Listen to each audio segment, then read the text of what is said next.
বুধবার ভবিষ্যৎ সঞ্চয় সমিতির উদ্যোগে গাজীপুর মহানগরে টঙ্গী পশ্চিম থানাধীন গাজীপুরা ২৭ এলাকার আড্ডাখানা চাইনিজ রেস্টুরেন্ট ও পার্টি সেন্টারে এই ইফতার ও আলোচনা অনুষ্ঠান অনুষ্ঠিত হয়।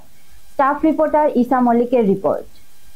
উক্ত অনুষ্ঠানে সমিতির সভাপতি মোহাম্মদ বাবলু মিয়া, সিভিল কন্ট্রাক্টর এর সভাপতিত্বে ও সাধারণ সম্পাদক এস.এম. মেহেদী হাসান এর সঞ্চালনায় অনুষ্ঠানে প্রধান অতিথি হিসেবে উপস্থিত ছিলেন আন্তর্জাতিক মানবাধিকার সংস্থা, আইনি সহায়তা কেন্দ্র, আশোক ফাউন্ডেশন এর চেয়ারম্যান ও জাতীয় দৈনিক নববাণী পত্রিকার প্রধান সম্পাদক মোহাম্মদ গোলাম মোস্তফা জেমস।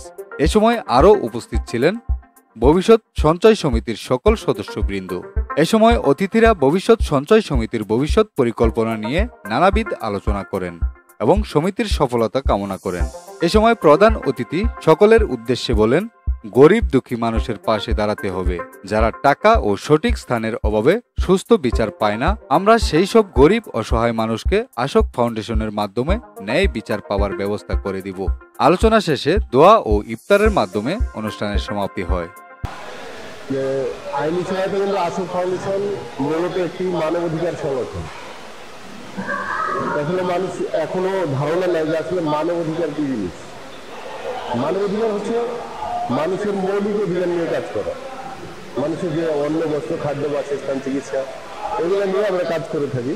যেমন আমার সৌন্দর্য বৃদ্ধির জন্য আমার একটা পোশাকের প্রয়োজন, তেমনি মানুষের সুন্দরভাবে বেঁচে থাকার জন্য কিন্তু মানবাধিকারের প্রয়োজন। আইনি সহায়তা কিন্তু আমাদের সবসময় দরকার।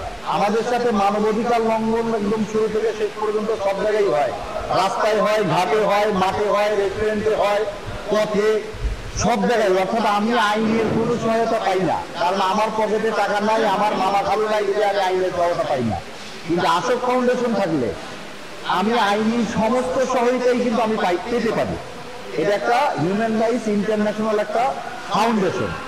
যেহেতু আপনারা সবাই ভবিষ্যৎ সঞ্চয় সমিতির মধ্যে আছেন, ভবিষ্যতে যেহেতু আমরা একতাভাবে কাজ করব, মিলেমিশে কাজ করব, সেক্ষেত্রে আশা করি এই ভবিষ্যৎ সঞ্চয় সমিতি, আশোক ফাউন্ডেশন দুইটা মিলিয়ে ইনশাল্লাহ আমরা খুব দ্রুতভাবে এই ভবিষ্যৎ সঞ্চয় সমিতি অনেক দূর এগিয়ে নিয়ে যেতে পারবো।